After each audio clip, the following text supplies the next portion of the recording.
ഇടുക്കിയിൽ വട്ടവട എന്ന് പറയുന്ന സ്ഥലം നിങ്ങളുടെ ഓർമ്മയിലുണ്ടോ? അവിടെ ഭൂപതി എന്ന് പറയുന്ന ഒരു സാധു സ്ത്രീയെ നിങ്ങൾ മറന്നുപോയില്ലേ? ഭൂപതി എന്ന് പറയുന്ന ആ സാധു സ്ത്രീയെ മറന്നാലും നാൻ പറ്റ മകനെ എന്ന അവരുടെ അലമുറ ഇപ്പോഴും നമ്മുടെയൊക്കെ ഹൃദയത്തിൽ ഇങ്ങനെ വിറങ്ങലിച്ച് ഓർമ്മയായിട്ട് അവശേഷിക്കുന്നില്ലേ? മഹാരാജാസ് കോളേജിൽ SFIയുടെ പ്രവർത്തകനായിരുന്ന അഭിമന്യുവിൻ്റെ അമ്മ. അഭിമന്യുവിൻ്റെ അമ്മ ഇത്തവണയും പോളിംഗ് ബൂത്തിൽ പോയി ക്യൂ നിന്ന് വോട്ട് ചെയ്യും. ആ വോട്ട് ചെയ്യുന്നത് ഇടതുപക്ഷത്തിന് തന്നെ ആയിരിക്കുമെന്നുള്ള കാര്യത്തിലൊന്നും എനിക്ക് തർക്കമില്ല. പക്ഷേ ഇത്തവണ വോട്ട് ചെയ്യുമ്പോൾ വല്ലാതെ കുറ്റബോധത്തോടു കൂടിയിട്ടായിരിക്കും ആ അമ്മ വോട്ട് ചെയ്യുക. അഭിമന്യുവിനെയൊക്കെ നിങ്ങൾ എന്നേ മറന്നുപോയി. മഹാരാജാസിൽ SFIയുടെ സംഘടനാ പ്രവർത്തകനായതിൻ്റെ പേരിൽ SDPIക്കാരാൽ കൊല്ലപ്പെട്ട, നിങ്ങൾ കേരളത്തിലെ ചുമരുകളായ ചുമരുകളിൽ മുഴുവൻ വർഗീയത തുലയട്ടെ എന്ന മുദ്രാവാക്യം എഴുതി വെച്ച ആ സംഭവങ്ങളെല്ലാം നിങ്ങൾ മറന്നുപോയിട്ടുണ്ടാകും. ആ മറന്നതിന് ശേഷം നിങ്ങളിപ്പോൾ നേമം മുതൽ വേങ്ങര വരെയും മങ്കട മുതൽ മഞ്ചേശ്വരം വരെയും തെരഞ്ഞെടുപ്പ് ധാരണ SDPIയുമായിട്ട് ഉണ്ടാക്കുമ്പോൾ നിങ്ങൾ എന്തെല്ലാം മറന്നുപോയാലും മായാതെ കിടക്കുന്ന വർഗീയത തുലയട്ടെ എന്ന മുദ്രാവാക്യങ്ങൾ, ആ മുദ്രാവാക്യങ്ങളുടെ മുകളിൽ വെള്ളയടിച്ച് നാൻ പറ്റ മകനെ മാപ്പ് എന്നെഴുതി വെച്ചിട്ടേ നിങ്ങൾ വോട്ട് പിടിക്കാൻ ഇറങ്ങാവുള്ളൂ എന്നൊരു അഭ്യർത്ഥനയാണ് CPMന്റെ നേതാക്കന്മാരോട് എനിക്ക് പറയാനായിട്ടുള്ളത്.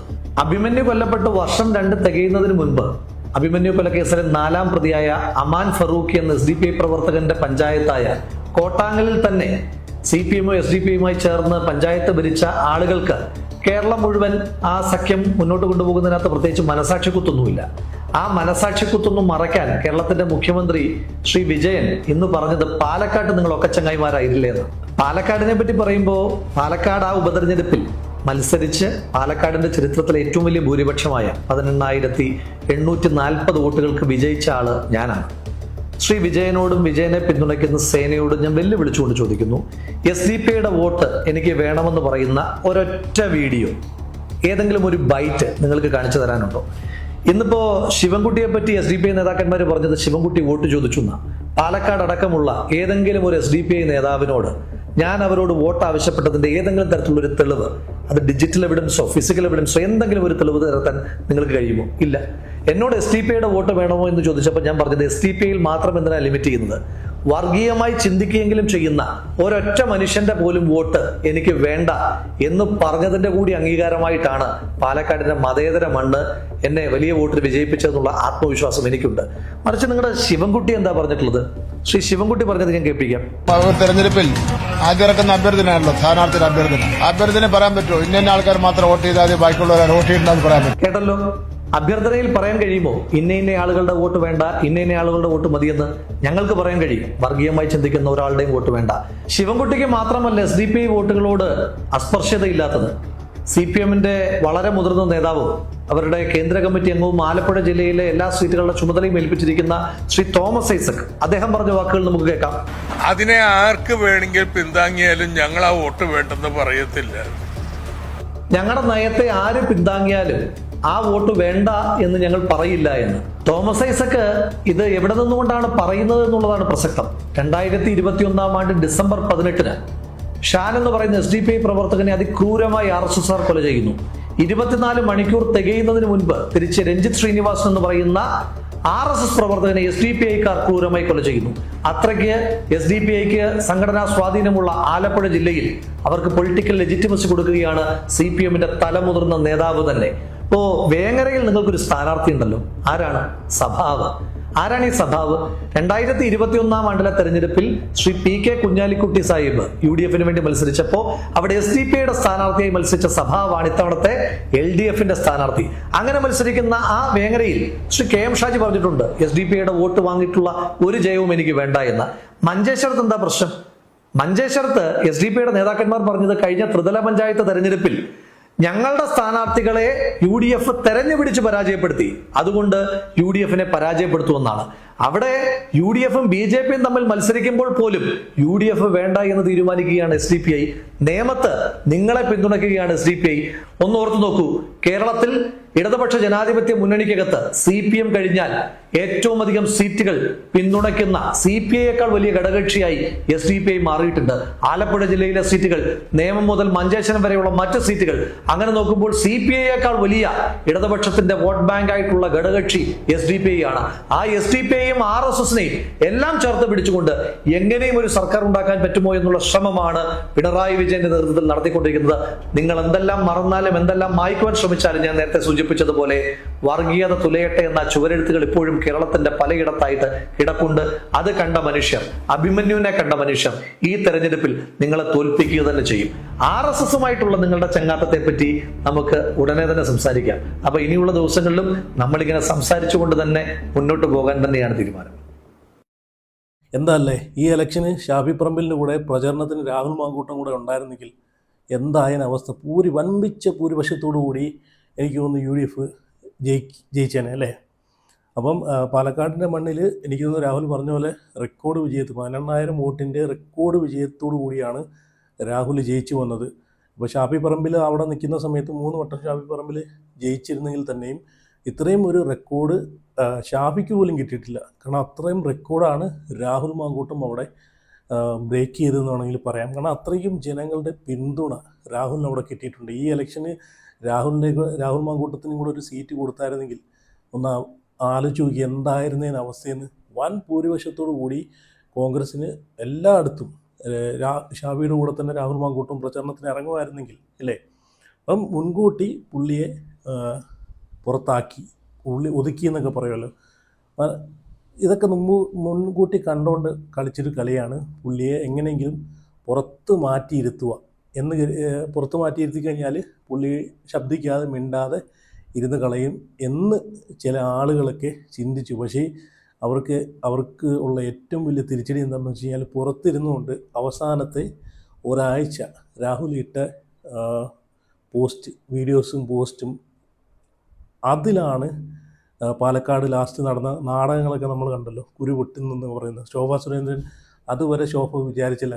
പക്ഷേ ലാസ്റ്റ് വീക്ക് വരെ ശോഭ വിചാരിച്ചെന്ന് വെച്ച് കഴിഞ്ഞാൽ പാലക്കാട് ശോഭാ സുരേന്ദ്രൻ ജയിക്കും, വൻ ഭൂരിപക്ഷത്തോടെ ശോഭാ സുരേന്ദ്രൻ ജയിക്കും എന്നൊക്കെ വിചാരിച്ചിരുന്ന ശോഭയ്ക്ക് ഏറ്റവും കൂടുതൽ തിരിച്ചടി കിട്ടിയിരിക്കുന്നതെന്ന് വെച്ച് കഴിഞ്ഞാൽ രാഹുൽ മാങ്കൂട്ടനും അവസാനം ഇട്ട ഒരു 4-5 വീഡിയോസ് ഉണ്ടല്ലോ. ലാസ്റ്റ് വീക്ക് രാഹുലിൻ്റെ ഒരു അടി ഉണ്ടായിരുന്നു. ഇല്ല തീപ്പന്തം എന്നൊക്കെ പറയുമല്ലോ, അടി കൂടെ മൂട്ടി കൂടെ കത്തിച്ച് വിടുന്നൊരു സംഭവം ഉണ്ടല്ലോ.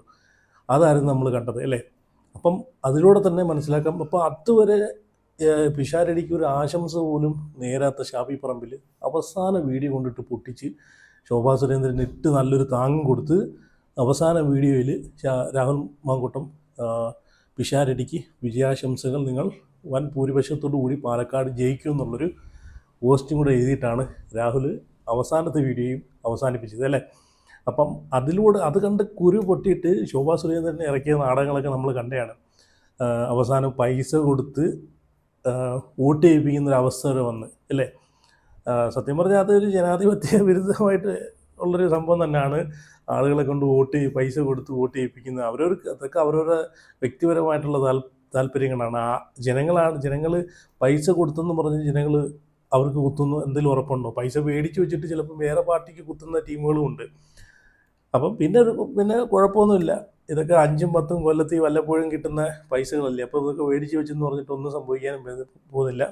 5 കൊല്ലത്തിലൊരിക്കൽ തരുന്ന പൈസയാണല്ലോ. അപ്പം അത് മേടിച്ച് കയ്യിൽ വെച്ചിട്ട് നിങ്ങൾക്ക് നിങ്ങളുടെ യുക്തിക്ക് തോന്നുന്ന ആളുകൾക്ക് ആര് വന്നാലാണ് നിങ്ങളുടെ നാട്ടിന് ഗുണം ചെയ്യുന്നതെന്ന് തോന്നിയുകൊണ്ട് നിങ്ങൾക്ക് തോന്നുന്നത് ആർക്കാണ് നിങ്ങൾക്ക് ചെയ്യാൻ തോന്നുന്നതെങ്കിൽ അവർക്ക് നിങ്ങൾ വോട്ട് ചെയ്യുക, പൈസ മേടിച്ച് വയ്ക്കുക, കിട്ടുന്ന പൈസ വിടാതിരിക്കുക. കാരണം 5-10 വർഷം കൂടുമ്പം കിട്ടുന്ന സംഗതിയാണ്. അപ്പം അതുമായിട്ട് ബന്ധപ്പെട്ട് ശോഭാ സുരേന്ദ്രൻ വന്ന് മെഴുകുന്നതൊക്കെ നമ്മൾ കണ്ടതാണ്. അത് നിഴലാണ്, ഇതാണെന്ന് പറഞ്ഞത് അത് വീഡിയോയ്ക്കകത്ത് വ്യക്തമായിട്ട് കണ്ടതാണ് അല്ലേ.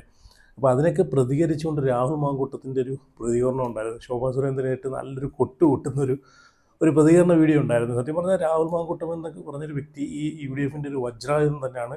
രാഹുലിനെയൊക്കെ മാറ്റി നിർത്തുന്നതെന്ന് വെച്ച് കഴിഞ്ഞാൽ അത് ഈ ഒരു പാർട്ടിക്ക് വൻ നഷ്ടം തന്നെയാണ് അല്ലേ. അപ്പോൾ രാഹുലിൻ്റെ തിരിച്ചുവരവൊക്കെ ആഗ്രഹിക്കുന്ന ആളുകളൊക്കെ ഒന്ന് വീഡിയോ ലൈക്ക് ചെയ്തതുപോലെ നിങ്ങളുടെ അഭിപ്രായങ്ങളൊക്കെ ഒന്ന് കമൻറ്റ് ചെയ്ത് എല്ലാവരും ചാനലിനോട് സബ്സ്ക്രൈബ് ചെയ്ത് വെക്കണേ. അപ്പോൾ എന്തായാലും രാഹുലിൻ്റെ ഒരു പ്രതികരണ വീഡിയോ ഒന്ന് കണ്ടു നോക്കേ. പാലക്കാട് നിന്ന് വളരെ ഞെട്ടിപ്പിക്കുന്ന ജനാധിപത്യത്തെ വെല്ലുവിളിക്കുന്ന ദൃശ്യങ്ങളാണ് പുറത്തു വന്നുകൊണ്ടിരിക്കുന്നത്. അപ്പോൾ നിങ്ങളിൽ ചില മാധ്യമപ്രവർത്തകർക്കൊക്കെ വിഷ്വൽസ് കിട്ടിയിട്ടുണ്ട്, ബാക്കിയുള്ള ആളുകൾക്കായിട്ട് തരികയും ചെയ്യാം. കഴിഞ്ഞ കുറേ ദിവസങ്ങളായി എന്തായാലും ദയനീയമായി പരാജയപ്പെടും എന്ന് ബോധ്യമുള്ള ബി ജെ പിയുടെ പ്രവർത്തകർ പാലക്കാടിൻ്റെ വിവിധ ഭാഗങ്ങളിൽ പണമൊഴുക്കിയിട്ട് എങ്ങനെയെങ്കിലും ജയിക്കാൻ പറ്റുമോ എന്നുള്ള ശ്രമം നടത്തിക്കൊണ്ടിരിക്കുകയാണ്. അത് പലയിടത്തായിട്ട് പല വോട്ടർമാരെ നമ്മളോടൊക്കെ വിളിച്ച് പറയുകയൊക്കെ ചെയ്യുന്നുണ്ട് ജനപ്രതിനിധി എന്ന നിലയിൽ. പക്ഷേ ഇന്ന് കണ്ട ഏറ്റവും ജനാധിപത്യത്തിൻ്റെ വിരുദ്ധമായ കാഴ്ച എന്ന് പറയുന്നത് പാലക്കാട്ടെ BJPയുടെ സ്ഥാനാർത്ഥി ശ്രീമതി ശോഭാ സുരേന്ദ്രൻ. അവർ ഇന്ന് നിശബ്ദ പ്രചരണത്തിൻ്റെ ഭാഗമായി വിവിധ ഭവനങ്ങൾ സന്ദർശിക്കുകയാണ്. അവർ പോകുന്ന വീടുകളിലെല്ലാം അവരുടെ വാഹനത്തിൽ ഒപ്പം പോകുന്നവരുടെ ഏറ്റവും വിശ്വസ്തയായ സഹായിയായ സഹപ്രവർത്തക, ആ സഹപ്രവർത്തക ഇവർ പോയതിൻ്റെ തൊട്ടു പിന്നാലെ ഈ വീടുകളിൽ പണം കൊടുക്കുന്ന കാഴ്ചയാണ് കണ്ടത്. ഇന്നിപ്പോൾ പാലക്കാട് കണ്ണാടിയിൽ തെരുവക്കുറിശ്ശിയിൽ ഇങ്ങനെ പണം ശ്രീമതി ശോഭാ സുരേന്ദ്രനോടൊപ്പം പോയ ആളുകൾ വിതരണം ചെയ്യുന്നത് കണ്ട് അവരുടെ പിന്നാലെ പോയി ചോദ്യം ചെയ്യാൻ ശ്രമിച്ച് ആ ദൃശ്യങ്ങൾ പകർത്തിയ ശ്രീമതി ശോഭാ സുരേന്ദ്രൻ്റെ മകൻ്റെ പ്രായമുള്ള ഒരു കുട്ടിയോട് ശ്രീമതി ശോഭാ സുരേന്ദ്രൻ പറഞ്ഞതിൻ്റെ മുഖം അടിച്ചു പൊളിക്കുമെന്നാണ്. ആ വിഷ്വൽസും തരാം. തെരഞ്ഞെടുപ്പിൻ്റെ സമയത്ത് വളരെ സോഫ്റ്റ് സ്പോക്കണായി അഭിനയിച്ചുകൊണ്ടിരുന്ന ശ്രീമതി ശോഭാ സുരേന്ദ്രൻ അവരുടെ റിയൽ അഗ്രസീവ് ക്യാരക്ടർ പുറത്തേക്ക് വന്നിരിക്കുകയാണ്. അപ്പോൾ ഒരു കള്ളം പിടികൂടിയ ആളോട് മുഖം അടിച്ചു പൊളിക്കുമെന്ന് പറയുന്ന ഒരു തെരഞ്ഞെടുപ്പിന് തൊട്ട് മുൻപ് നിൽക്കുന്ന സാഹചര്യത്തെ പാലക്കാട് വളരെ ഗൗരവത്തോടു കൂടി തന്നെ കാണും. പാലക്കാടിൻ്റെ മണ്ണിൻ്റെ പ്രത്യേകത മതേതരത്വത്തിന് വല്ലാതെ പ്രാധാന്യം കൊടുക്കുന്നൊരു മണ്ണാണ്. പണക്കൊഴുപ്പ് കൊണ്ടോ കോടികൾ മറിച്ചാലോ പാലക്കാട്ട് ആ മതേതര മൂല്യം ഉള്ള മനുഷ്യന്മാരുടെ മനസ്സിനെ പർച്ചേസ് ചെയ്യാൻ കഴിയില്ല. പാലക്കാട്ടൊന്ന് വോട്ട് പർച്ചേസ് ചെയ്യാൻ കഴിയില്ല. കൊടുക്കുന്ന പണം അത്രയും വേസ്റ്റ് ആവുകയുള്ളൂ. പിന്നെ ആർക്കെങ്കിലും അതുകൊണ്ട് പ്രയോജനം കിട്ടുകയാണെങ്കിൽ നമുക്ക് സന്തോഷമുള്ള കാര്യമാണ്. പക്ഷേ എന്തൊക്കെ പറഞ്ഞാലും പാലക്കാട് മതേതര ചേരിക്ക് ജയിക്കാൻ കഴിയൂ. അവിടെ ഈ വർഗീയതയ്ക്ക് പണം മുടക്കിയാലും വർഗീയത ജയിക്കില്ല എന്ന് BJPയുടെ സ്ഥാനാർത്ഥി ഒന്ന് മനസ്സിലാക്കുന്നത് നല്ലതായിരിക്കുമെന്നാണ് സൂചിപ്പിക്കാനായിട്ടുള്ളത്. എന്താല്ലേ കണ്ടല്ലേ, ഇപ്പം നമ്മൾ യൂത്ത് കോൺഗ്രസിൻ്റെയൊക്കെ ഒരു ഇത് വെച്ച് നോക്കുകയാണെങ്കിൽ തകർന്ന് കിടന്ന യൂത്ത് കോൺഗ്രസിനെയൊക്കെ ഉയർത്തിക്കൊണ്ടുവന്നൊരു വ്യക്തി രാഹുൽ മാങ്കൂട്ടം തന്നെയാണ്. ഇപ്പോൾ രാഹുൽ യൂത്ത് കോൺഗ്രസിൻ്റെ അധ്യക്ഷ സ്ഥാനത്ത് നിന്ന് രാജിവെച്ചത് പിന്നെ യൂത്ത് കോൺഗ്രസിൻ്റെ ഒക്കെ അവസ്ഥ നമ്മൾ കണ്ടില്ലേ. തകർന്ന് കിടന്ന യൂത്ത് കോൺഗ്രസ്സാണ്, അത് ഉയർത്തിക്കൊണ്ടുവന്നൊരു വ്യക്തിയാണ് രാഹുൽ മാങ്കൂട്ടം. കാരണം പുള്ളിയുടെ അത്രയും ഒരു കഴിവുണ്ടല്ലോ. കാരണം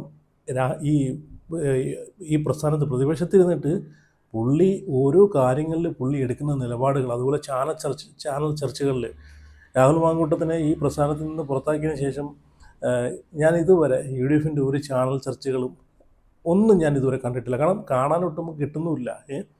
രാഹുലിൻ്റെ അത്രയും ഒരു അമ്പ ചെയ്യുന്ന രീതിയിലുള്ളൊരു ഫൈറ്റിംഗ് ഉണ്ടല്ലോ ചാനൽ ചർച്ചകളിലൊക്കെ കയറി ഇരുന്നിട്ട്. രാഹുലിൻ്റെ ഒരു വരവ് തന്നെ അതിലൂടെയാണ്. എനിക്ക് തോന്നുന്നു UDFന് വേണ്ടിയിട്ട് എനിക്ക് കഴിഞ്ഞ 2 വർഷം മുമ്പ് 2-3 വർഷം മുമ്പൊക്കെ UDFന് വേണ്ടിയിട്ട് ചാനൽ ചർച്ചകളിൽ ഡിബേറ്റിന് വേണ്ടിയിട്ട് രാഹുൽ മാങ്കൂട്ടം പോയിരുന്ന് സംസാരിക്കുന്ന ആ സംസാരമൊക്കെ കണ്ടു കഴിഞ്ഞുണ്ടല്ലോ, ഒരു രക്ഷയില്ലാത്ത പ്രകടനം തന്നെയാണ് പുള്ളി കാഴ്ചവെച്ചിട്ടുള്ളത്. അപ്പോൾ എന്തായാലും രാഹുലിൻ്റെ തിരിച്ചൊരു ഉറപ്പായിട്ട് ഞാൻ ആഗ്രഹിക്കുന്നുണ്ട്. അപ്പം ആഗ്രഹിക്കുന്നവരൊക്കെ എന്തായാലും ഒന്ന് കമൻറ്റ് ചെയ്യണേ. അപ്പോൾ അടുത്ത വീഡിയോ ആയിട്ട് പിന്നെ വരാം.